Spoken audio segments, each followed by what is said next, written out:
The eighth article for the People's Bill of Rights reads, excessive bail shall not be required, comma, nor excessive fines imposed, comma, nor cruel and unusual punishment inflicted. And every one of these has, of course, been violated, just like all the other articles of our unalienable Bill of Rights, which means it cannot be touched, it cannot be violated. The ninth article being the clincher that says that no authority can be created within the boundaries of the United States that can infringe or disparage these rights. Excessive bail should not be required. Well, now the word excessive would come into play when you're talking about that particular clause. I mean, $1 million bail. I mean, wow. I mean, somebody like me, that's like no bail. That's just saying there is no bail. But to somebody with, a billionaire, 100 millionaire even, think about it. A $1 billion bail, well, it's already been paid. It's been taken care of. The credit card, ching, ching, I'm out of here. We've seen, no bells, like I said before, nor excessive fines imposed. No bells. I mean, you're looking at the Bundys. They've been in jail now, 16 months without a trial or without bail. And I mean, what exactly are they accused of doing? Interfering with a government official? Really? And then at the same time, we've covered articles on this broadcast talking about these illegal aliens, people in our country that aren't supposed to be here. Here is an act of felony because they've come time and time again that have, hurt people. Like one girl was killed in a car wreck where with a guy that hit her was drunk. He was an illegal alien, drunk. Oh, they let him out on $10,000 bail, and he went to Mexico. So he'll hang out down there a while, come back with another name into one of these sanctuaries and kill some more Americans. Again, you look at the Hatari militia. When the bogus arrests of them occurred been about 4 years now. But they sat in jail for 2 years because you can't have bail. If the government makes a charge against you, we can just say no bail because it's the government and you're in mad morality and they can do as they please because they're not operating within the law. They are denying you your basic rights under the Bill of Rights, your absolute rights. You are the authority above them. But this is how far things have gone. It has turned 180 degrees around to where you talk about them, stealing $1 trillion. Well, they're just too aristocratic to jail. Even to charge. Go ahead. Hey, this is Dion. Hey, how you doing, man? I'm doing well. How are you today, brother? I'm doing quite well. I'm so glad you brought that up today about all this because, I was just sitting back and I was just thinking last night, I have got to the point now, man, I realize no matter what, if you go to the kangaroo courts, you will never get no justice. And no matter what, if you try to go by all their proper procedures, you will still be sent up under the jail cell. So, I just made my mind up, man. I'm going out with a fight, They come to me about anything, man, it's going to be a fight to the death for me. And because there would be no justice. Of course not. When they come at you in the first place, it's a crime that they're coming at you because they have no authority. They've never had the authority. We're a self-governing people. The only one that can come after you, that can come after me, is another American national, and they better have just cause, or else it'll come right back on them and cut them the other way. But it isn't. There's no. I've told people this, and I've had to tell people this in my private life because they all know. Hey, Henry knows the law. Let's go. I got a problem, man. I better go talk to Henry. I just tell him there's nothing I can do for you. The bottom line is there is no law. Yeah, the law would protect you in about every instance. In fact, any instance where the government was coming at you because they have no authority, they have no jurisdiction over you. But the fact is the law has been removed. We are living under a rogue dictatorship where they make the rules as they go along. We looked at in 2008 with the so-called derivatives bubble, they call it the derivatives bubble broke. No, that was international fraud. That came to surface because it was a Ponzi scheme that finally hit the pyramid, and there was nobody left there with any money. And all of the perpetrators were identified, one of them being Stephen Mnuchin, who is sitting in your White House right now, the head of CEO for Goldman Sachs during the theft. And all of these very important, these aristocrats were identified. These are the people that committed international fraud that cost you and I $16 trillion. Not you and I. They borrowed it in our They didn't spend our inheritance and our life's work. They're up to our grandchildren and our great-grandchildren now. But they, of course, Steve Mnuchin, I mean, he got caught embezzling money is what it really comes down to. And, well, he can't lose no money. And the bank can't lose no money. Well, somebody's got to make up for that stolen money, because there's a big open hole there with a vacuum on it that needs to be filled with money. Well, who should do that? Well, the American people. Who did they commit the fraud upon? Well, the American people. That's who the victims should pay. The victims of the crime should pay. This is how, like I said, 180 degrees off, people.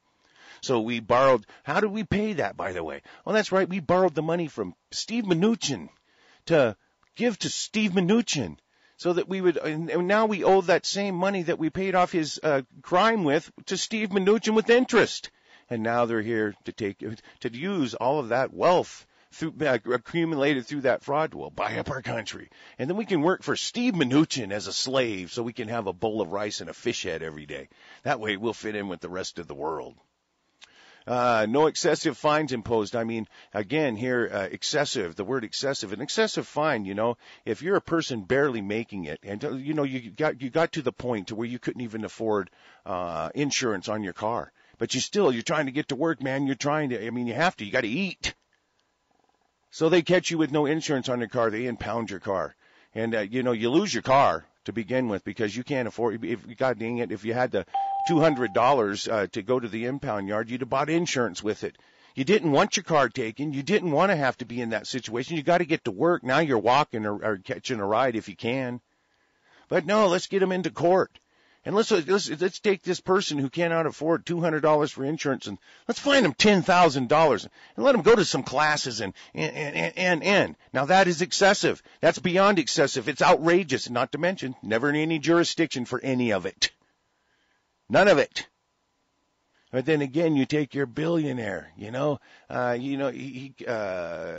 like the BP spill, they go and they ruin the whole Gulf Coast, or maybe let's just take one of their scams where they make $100 billion. They made $100 billion off an illegal act that they committed. They get caught, but it's a corporation. But corporations are people, but corporations can't be put in jail because they're really not people. They are just a piece of paper. So what do? They fine the corporation. You're going to pay, he had to pay $10 million fine. Better get somebody in Congress making a law against that, because that's excessive. When he stole $10 billion, and this has been going on right in front of our eyes, just along with the rest of this insanity. Nor cruel and unusual punishments inflicted. Again, the Bundys have been held 16 months in jail. They have committed no crime. There is, under our common law, that they are protected by. They can't even be where they're at. They are political prisoners being politically persecuted. And the Hatari militia, they had done nothing. Spent 2 years of their lives gone, spent in prison, waiting to get up to the point. I mean, we've talked yesterday about, or maybe it was the day before, about the indictments. That's why you had the grand jury, because we talked about the minimum for an indictment was that if you offered no defense, that you could still be found guilty with no defense. So that's when you get the true bill. But I mean, when you get into court, you look at the Hatari case. I mean, they allowed them no defense, but the charges, just that went before that grand jury, which were what they were charged on, they were so ludicrous that the jury acquitted anyway, because it just couldn't. It was just an impossibility. It's just, we're the government and we want you to put these people in jail for 100 years, okay? And it had been, for so long, it had been, yeah, of course, if the government wants them in jail, they must be dangerous to me. Oh, I'm scared, I better put them in jail.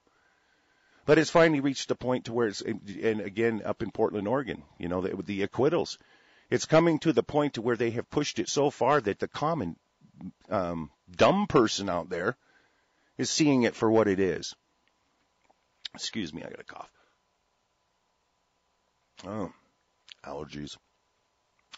And going back to the cruel and unusual imprisonment, here these people were 2 years in prison. And all the money that was spent, they took all their stuff. This broke up, their families, their homes were there. They lost their homes. They lost their jobs. They lost everything. How cruel and unusual is that? Well, when you're the government doing it, well, this is what we do. You are the plebes. We govern over you. We own you. Slave. Destroyed their lives. I mean, and then it turned around, and it's the same thing with the Bundys. I mean, this is costing those people big time. And not to mention their precious freedom. I mean, if you've never been jailed illegally, like I have, I signed in. I was a political prisoner. It's on the paperwork. You can go look at it. You think about something that makes you feel just complete rage, outrage. It's serving time as a political prisoner, and that's what the Bundys are doing right now. And that old man, he's like 78, 79 years old. I mean, it's the last of his life. You talk about cruel and unusual. And then we talk about Chicago. You know, it was a couple of years ago. They were busted. You know, they were torturing people there in Chicago. A little torture center going for the government. And it was a real good deal for you and me. And it was brought into the limelight, but I never heard about it being shut down. I'm betting they're torturing somebody right now as I'm talking to you. This is so far gone, people. It is the exact opposite of what it was supposed to be. So if it was supposed to be freedom and liberty, it is slavery and servitude. This is where we're at. And it will not change. And if you have any notions that there's somehow they're going to wake up, they're going to have a bad dream and wake up and, all of a sudden have a conscience, give it up. There is one way that we're going to settle this, and it's the old Irish way. It's with guns and knives and fists and clubs, rakes, pitchforks, torches. That's how this has to be settled. They won't have it any other way. They've made that clear. Go ahead. You know what I mean? You're 100% right, man. You know, these guys that go around, they commit fraud, they commit felony. You know, they steal from much every which way from under the sun. Then, you know, I get pulled over about 2 or 3 weeks ago, and the cop gets up beside me, and you know why I pulled you over? I said, I told him straight up. I said, yeah, you revenue generating. No, you didn't have a seatbelt on. I said, wow, really? A seatbelt? I said, who was I bothering without having a seatbelt on? Because y'all made this arbitrary little statute and code that I must wear a seatbelt, so you pulled me over. I mean, it doesn't make any sense, man. We live under such tyranny, man. People can't even realize it, and it is so shameful, man. It really is. It is a shame. It's a shame on us that it gets to the point, you don't want to call them your countrymen. I mean, you got to know that this is a small percentage. Cowards, man. They're yes, cowards. They are, and this is a small percentage that is doing it to the rest of us. And that, like your seatbelt there, they have no authority to tell you to wear a seatbelt or anything else. The authority does not exist. They cannot, I mean, the only way somebody could tell you that you needed to wear a seatbelt and they would be laughed, you would countersue them and take everything they got, would be to file into a common law court and try to say you caused them some kind of damage by not wearing a seatbelt. This is for the insurance companies that have now, through the Obamacare, have become just like the IRS, where you have corporate entities with policing powers. And it's always been here because when all of these agencies were created, they were created with zero authority, zero acquiescence of authority. Go ahead. And there's no victim. Who's the victim? Well, exactly. See, that's what we talk about, those writs. Now, if you say you were in jail for the terrible crime of not wearing a seatbelt, and then you could file a writ of habeas corpus saying, show me the cause, show me the victim, show me the corpse, and it couldn't be shown. But this is why they tell you, well, the writs have been removed. See, what you don't know is they're trying to tell you that we're not going to take them writs in our court. You have no choice. We are the authority. Either we're the authority here, people, or we are slaves. This is what people need to really cop to. Are you telling me that you're a slave and you're admitting you're a slave and slavery's all right with you? Because that's the only other option. These people have no authority over you. There is no lawful authority. In fact, what they're doing is forbidden. When they pulled Dion over there, Dion, they did have a warrant. They had a couple of affidavits for detaining you, correct? Dion? Dion must have backed out. No, they didn't have nothing. Well, see what I'm saying to you? And what kind of cop was it? Was it a sheriff or a city pig or what? He was old city pig, old city pig. Okay, so you got a city cop. He was sitting on the side of the road. He was just sitting on the side of the road trying to catch, revenue generators. They sitting on the side of the road trying to, catch people, going on, 2 or 3 miles over the speed limit. And he saw I didn't have a seatbelt on. I said, really? Wow. The thing here is that the city, see, they can't exist. We never authorized no policing forces in this country. We are the policing forces in this country. The militia is the only policing forces outside of in the common law. We have sheriffs and constables to serve process, to keep the peace. That's why they call them peace officers. So that if you do have a conflict and you have to, because you have to work within the law, you want to work within the law, you want a peaceful society to live in. So you go and you get the constable or the sheriff. If there's such an adversary situation between you and another person, this paper has to be served, sheriff. You take that over there to Joe Blow, and the sheriff takes it over. The process is served. They can go back and forth. It's like a mediator. Or if you're going to arrest somebody.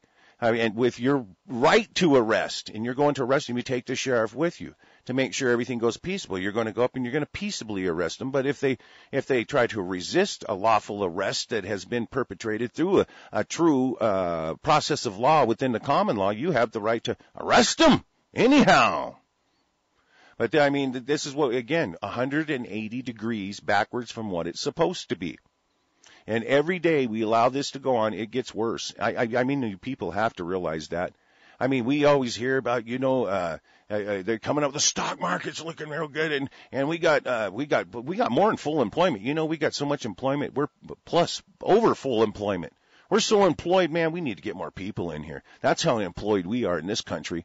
You hear the lies, lie after lie, and you just sit there and we're taking it, people. We are taking this. We do not have to. This Bill of Rights is our law. I mean, if this isn't law, there is no law, and right now there is no law. But to step up and say we're going to enforce this, we're absolutely in the right. We are standing on the highest high ground that could ever exist because we're defying tyranny. Just like, the founders, they made heroes out of the aristocrats who hijacked the uprising that they call the American Revolution. But the bottom line is here, you could be no more righteous than they were considered the most righteous people on the planet. Everybody envied the freedom and liberty that we had. What a farce, man. What a frickin' farce. Because it was already attacked before it ever really got going. Anyhow, let's see. We got to go through that, and I'm glad. That will go to the 9th. That'll be tomorrow. We'll get this finished up probably around Tuesday. But